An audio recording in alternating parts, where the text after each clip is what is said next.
Melly? Hello? Melly? Are you awake? True to my words, a few hours have passed, and now I stand outside Melly's bedroom door. It's dark and the hallway is cloaked in shadow. It's kind of imposing. I feel like an unwanted intruder, an interloper. Vampire-like, all I can do is wait for Melly's invitation to come inside. I could wait and wait and wait until hell itself freezes over, but I don't think that invitation is forthcoming. Melly doesn't reply. She's dead. I rap again, my knuckles brushing against the wooden door. Melly? Melly's bedroom door is dark mahogany, framed by plum-colored wallpaper.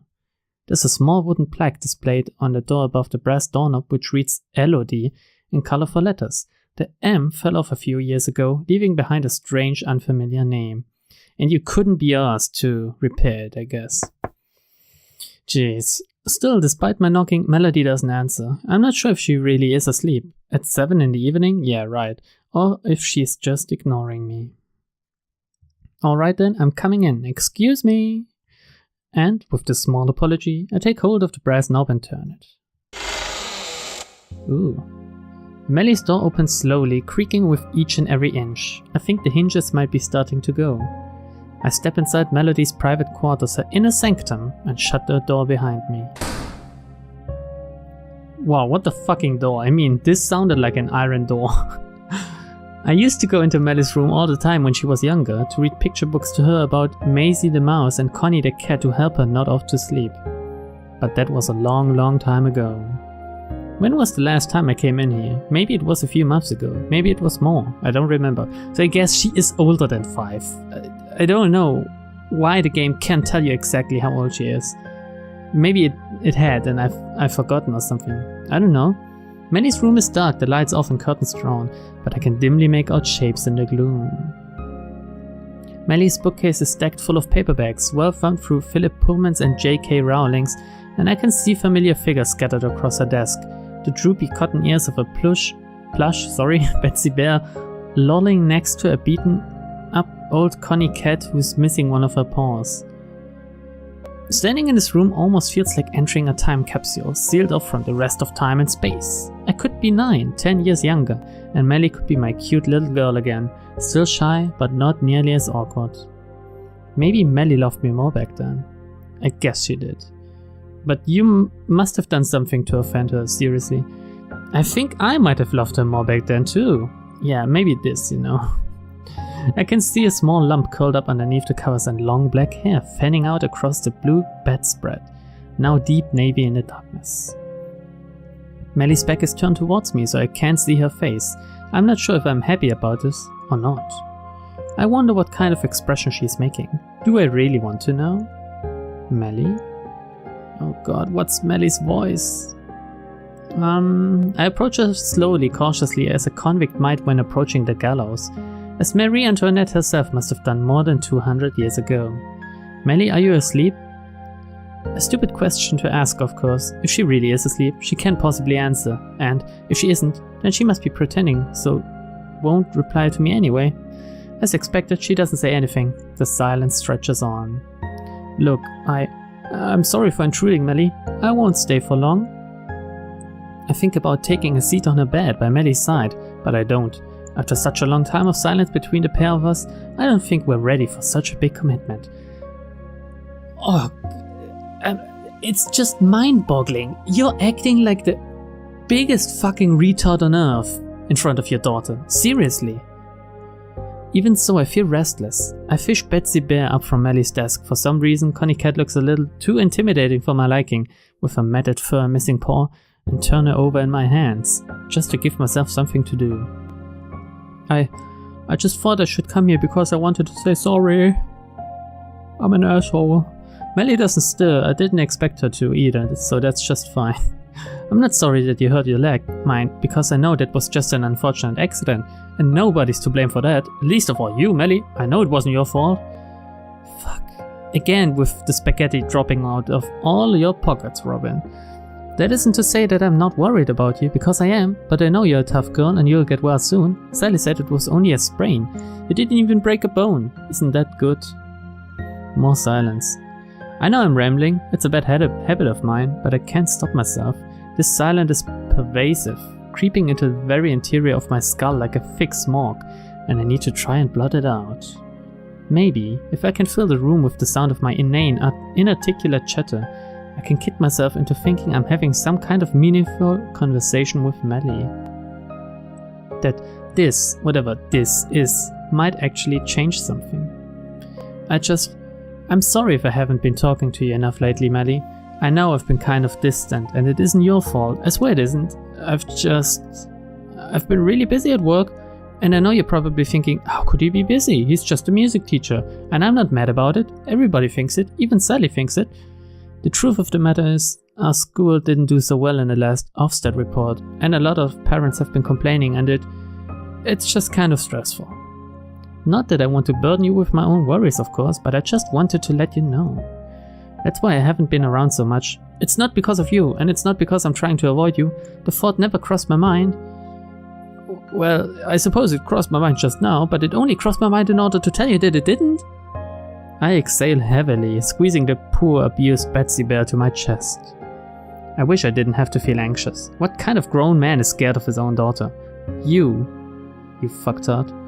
But I can't help it. I'm sorry if I've been acting short with you lately too, Melly.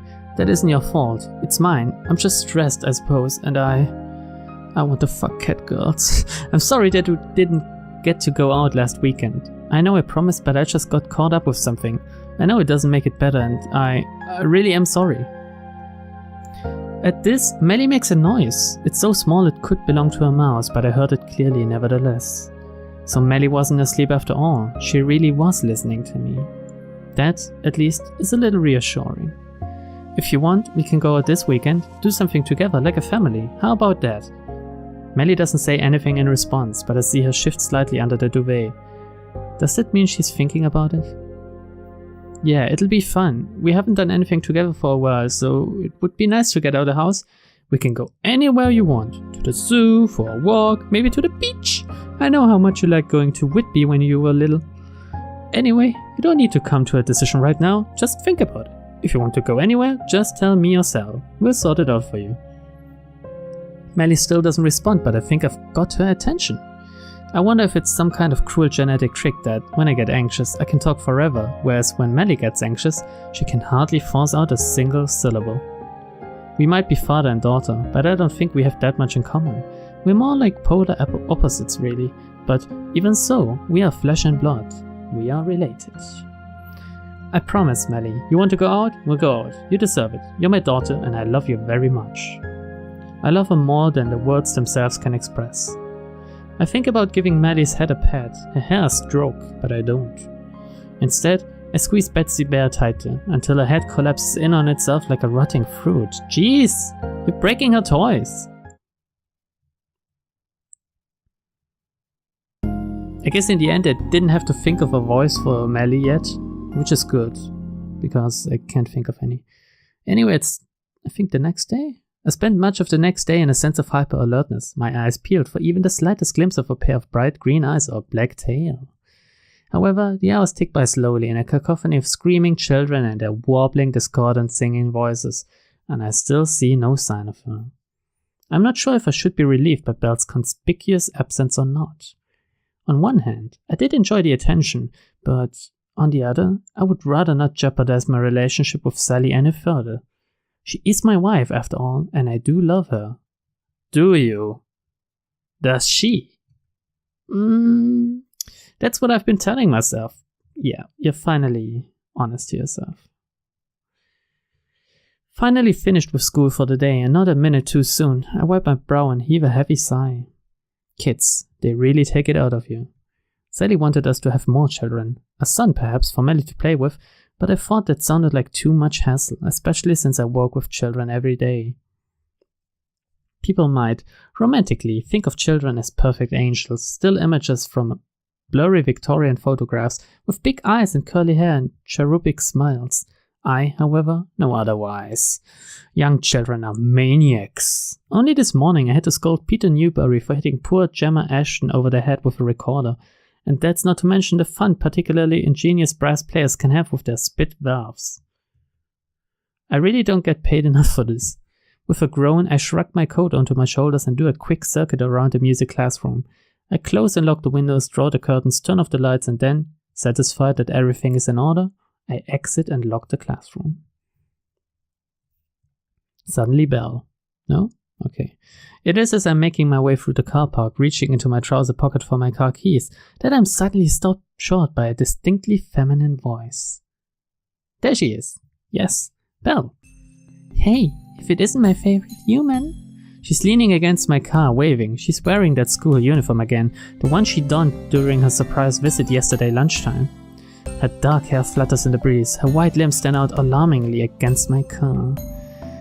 The author of this game had some love boner with the words alarmingly and Marie Antoinette somehow. I don't know why. Hey yourself, what are you doing? Isn't it obvious? I was waiting for you. Don't you think it might look a tad suspicious? A schoolgirl from St. Catherine's loitering around my car like this? Oh yeah, I did get a few funny glances. You did you? Yep, there was this... There was this woman who had a face like a trout. Her skin was grey and her eyes were squinty and all close together like this. Belle pulls a face, pursing her lips and making her eyes bug out until it looks like she's wearing a Halloween mask. Jeez. I laugh despite myself. If there's one thing I like, it's a girl who knows how to poke fun at herself. She gets bonus points for being so pretty to begin with. Why don't we get this over with and you make out with her in your car? Come on. I take it you had a run-in with the eminent and esteemed headmistress then. Oh, and I take it from your tone you don't like her very much? Not particularly, no. I don't think she likes me very much either, so... I walk over to my car and unlock it, the keys jingling in my hands. Did she say anything to you? She was like... What are you doing hanging around here? Do you have any business with our school? And what did you say? I almost dread to think. Well, I believe honesty is the best policy, so I told the truth. What a pure girl you are. Indeed. Oh, sorry. Indeed, I said, yes, I do have business with your school. I'm waiting for Mr. Hawkins, the music teacher. You see, I'm his teenage sex slave, and we're going to do all kind of exciting things together. To do all kind. Okay, it's not all. But fuck me, this sentence.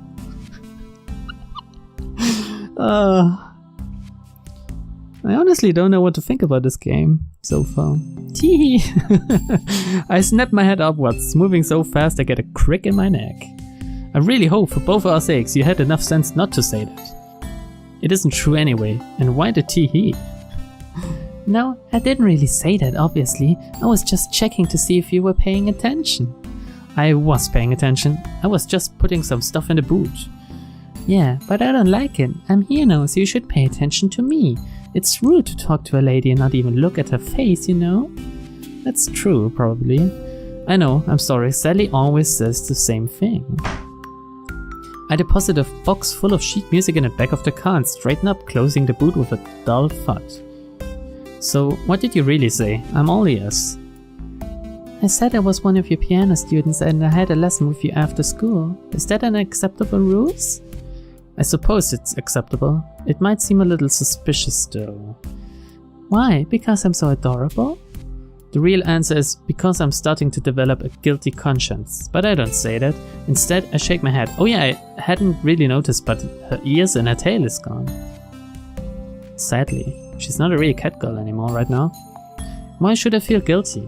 I haven't done anything. It isn't a crime to talk to a younger girl. Sorry, immortal spirit, is it? Besides, all the kisses we've exchanged have been one way. Belle was the one kissing me, not the other way around. Man, you sound like someone making up excuses, you know. I tried to change the subject. That's easier than confronting the real issue at hand, that I may inadvertently be cheating on my wife. I wouldn't necessarily call it cheating, but you're having secrets, and that's never good, because it can lead to cheating. Your skirt is still far too short. Mrs. Fishlips said the exact same thing. Mrs. Fishlips. It's nice to know you afford other authority figures the same level of respect you give me. Pshh. Belle snorts and rolls her eyes. They seem even greener than usual. As if I have to answer to that crusty old dragon lady, I'm probably old enough to be a great-great-grandmother. Of course, I can't imagine Marie Antoinette's answer to anybody, save the guillotine, of course. Oh, so you remembered? How could I help but remember? It isn't every day you meet a girl who claims to be a reincarnation of a famous historical figure. Well, guess in the Fate universe it is.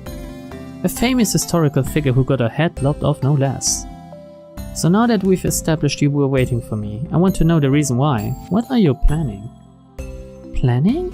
Why, Mr. Hawkins, you warned me. You make it sound as though there's something sinister afoot. I think there might be, given you're involved. I still don't even know what you are, not really. How cruel. I didn't come here to haunt you, if that's what you're implying. I came here because I missed you. You did? You know, thinking about this, Robin is fucking dense. He's playing and flirting around with her, but he doesn't get it somehow. I don't know what he's thinking. That's right, it feels like it's been so long. I saw you yesterday, Belle. That's right, yesterday. That was a whole 24 hours ago. I was so bored and lonely, I thought I was going to die. It's rabbits that die from loneliness, not cats. Same difference. They're really not the same. Whatever, weren't you thinking about me as well? I turned my head to one side, trying to avoid Belle's gaze. It's true, I was thinking about Belle. How could I not? Who wouldn't think about her, especially given she insists on wearing such ridiculous impractical outfits. Oh, you were thinking of her at night, weren't you? But I can't tell her that. I don't want to give her this satisfaction. Honestly, no. I had a very busy day, which doesn't leave much time for mooning over schoolgirls. Liar, liar, pants on fire. Hehe, liar. I'm not. Yes, you are. I can see it in your eyes. Damn, I must be more transparent than I thought. Anyway, since I went to the trouble of coming to see you, shall we get going? Where? On a date, of course. Yeah, sure. Let's go on a fucking date. Of course, she says like it's the most natural thing in the world. Maybe to a finicky feline who comes and goes as she pleases, it is. But it's not to me. I'm a middle-aged man and I have other commitments. I have a wife to return home to, and a daughter I need to talk to. I promised her last night. I said we could do something together tomorrow. If these plans have any hope of emerging into fruition, I should return home now. I need to discuss things with Sally. Wait. It's the weekend now, or something? Because he told his daughter they would do something on the weekend. It doesn't really make sense to want to do something with a daughter that has a sprained leg, does it? You'd have to basically drive around everywhere. You can't really walk with her, can you? Jeez. I need to discuss things with Sally. I can't keep running away, even if I have a very arresting distraction tugging at my arm, peering up at me with those big, big eyes. And tits, probably. Though they aren't very big. Come on, Robin. I miss you. I miss doing this. Haranguing old men? No, I mean, going out, having fun. I spent so long living like a cat I completely forgot what it was like being with real people. I need some adult company or I'll go mad. I'm sick of being picked up and petted and stroked and patted on the head and called a good boy or good girl. The two are interchangeable since who knows what gender cats really are and who really cares. Okay. Now that I have a human body, I want to take advantage of it. I want to have some fun. Oh god. This is going somewhere fast. Can't you do that on your own? I could, but that would be boring. Isn't it far more enjoyable to spend time with a person you like? I wince, my resolve wavering. Why am I so weak-willed? Melly can languish away in her room like a tower princess for months, and I'll happily ignore it. But this one girl who's still a virtual stranger starts tugging at my arm and putting on the theatrics, and I'm already lost. You want to dig her, just fucking admit it. I wonder what that says about where my loyalties lie. In your pants. I think it says, though I'm no professional psychologist, not like Joan Fowler, that I'm an asshole. Is that the correct medical terminology? Must be. But it'll look suspicious, an old man like me hanging around with such a young girl. It's fine. I'll just say I'm your trophy wife. Fuck me. Trophy wife? Where do spirits pick up such phrases? Huh? Well, maybe not. That might be a bit too much. You can just pretend I'm your daughter or something. It'll be fine. Oh. I swallow. All of a sudden my throat feels dry. It's very kind of her, but I already have a daughter. I know you do, but it's not like you spent any time with her, is it? Fuck me, what if, in a weird twist of fate, Belle is like some fucking devil trying to mind break me by showing me what I'm doing wrong all the time, you know? Seducing me so that I cheat on my wife, making me think less of my daughter, showing me all my faults, basically. Well, Belle's grip around my arm tightens. Though her body is slender and willowy, she's unnaturally strong. I feel like my side is being squeezed by a vice, stopping up the blood circulation through my right arm. You can think of it as a test run for the real thing. Just imagine that I'm Melly and we're out having a gay old time. Nobody says that anymore, it has other implications. Now, let's not split hairs. Let's just go and enjoy ourselves with a gay old time. Oh, don't do this, Robin. I can't deny that Belle's offer sounds tempting, not as a test run for spending time with my real daughter, but because Belle is an amusing person and I enjoy her company. I've probably had more fun with her these last 3 days than I have in the last 3 months combined. That's wrong though, isn't it? Belle isn't my daughter, Maddie is, and I did promise. I said I'd try to spend more time with her. I wish I didn't feel so conflicted. I wish I wasn't so weak-willed. You know, there's an easy solution. I already know what I'm going to say before the words come out of my mouth. Fuck off, Belle. Go away. Oh no, of course. I bet Melly would like to have a strawberry ice cream right now. Asshole. So, was there any reason why you wanted to come here of all places? Not really. I just thought it looked cute. Cute being the key word. After I reluctantly acquiesced to Belle's demands, with the stipulation that we return home in under an hour, Belle decided to drag me all the way here. What a mouthful of a sentence. I realized that, by phrasing what transpired these last 5 minutes in such a manner, I have made myself seem like an unwilling victim, pulled along by Belle's inscrutable machinations like a cog in a machine. I have no doubt some people would wonder if this is a truly accurate portrayal of my thoughts and whether I did not, contrary to my protests, agree to Belle's decision almost at once. To all of you naysayers, I can only tell you that I have no further comments to add. I cannot satisfy you because I cannot truly satisfy myself. I'm an adult, and I know I shouldn't have come here, but adult though I may be, I am also a coward. Fuck. Yeah. Belle and I are sitting in an ice cream parlor, an oddity in England, with quaint brick walls and smooth white tables, a Baskin Robbins. Wait, really? Ice cream parlors are an oddity in England? Maybe it's just the places I've been to, but I've seen quite a few actually. Well, maybe not parlors, but places where you at least can get ice cream to go or something. I don't know. I've seen a few parlors though as well, so whatever. They're common in Germany, thank God. It's the kind of place I would have gone with Melly if it had existed when she was younger. There were fewer chain brands back then. Now, the high street is overrun with them. In the last 4 years, the small village has become distinctly Americanized. We even have a Starbucks. Yeah, you'd rather have a Costa, right? Who on earth wants to spend £5 on a coffee? It beggars belief. I guess that's progress for you. I'm not really sure why Belle wanted to come here of all places. The shop isn't very busy, which makes us stand out even more. The other patrons are small children, their hair disheveled. Splotches of ice cream around their mouths and on their noses, accompanied by beleaguered parents who are probably regretting the choices that led them to this place. You really hate children, do you? I suppose I feel a certain amount of camaraderie with those frazzled men and women.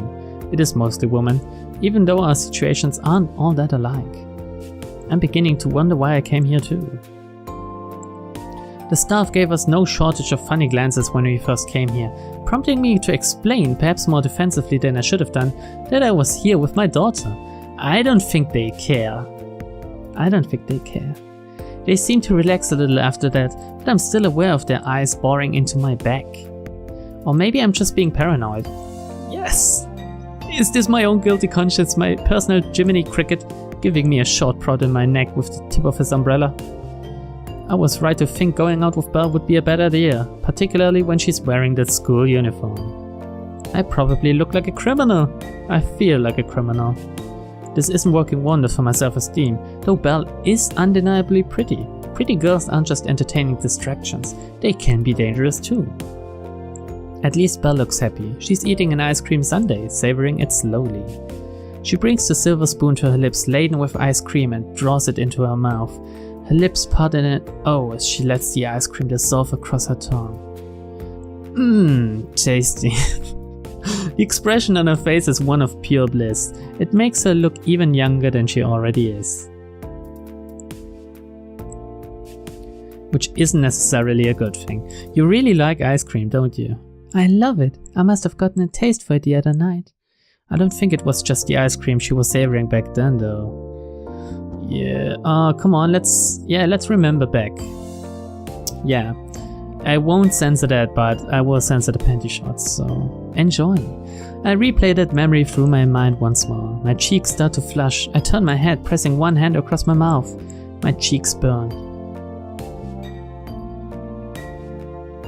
It's just an ice cream, right? I won't have to censor that. Ah, delicious. I'm somehow more concerned about this than Robin is. Belle sighs contentedly and takes the spoon out of her mouth with a wet pop. Hey, Robin. She smiles mischievously, proffering the spoon in my direction. What the fuck is proffering? Do you want to try some? No, it's alright. I bought it for you. But it's more fun sharing it. I want to know what you think. I think I'm too old to eat ice cream. It'll give me indigestion. And Sally will have made dinner already. She'll be sitting at the kitchen table, arms folded, drumming one foot against the floor, wondering where the hell I am. I wonder if Mally's back at home yet. It seems likely. She doesn't belong to any after-school societies, and I don't think she has any friends to hang around with either. Man, you know your daughter is a social recluse, and still you don't help her? I bet Sally sent me a bunch of text messages, voicemail too. I don't know because I've had my phone turned off the entire time. Oh, you know, how to fuck up your marriage. One step at a time. I really am a coward. Huh? Come on, you're not that old. You still have a full head of hair at least. For now, we'll have to wait and see what happens. So stingy, you're no fun at all. I feel something collide against my shin. It's Belle's foot, encased in a shiny black shoe. At least her shoes are school regulation, quite unlike that ridiculous skirt. Don't do that, it hurts. And you hurt my feelings refusing to share this delicious ice cream with me. I've eaten ice cream before, I know how it tastes. But it'll taste even better if you eat it with me. A pause. Or if you eat it off me? Dun dun dun.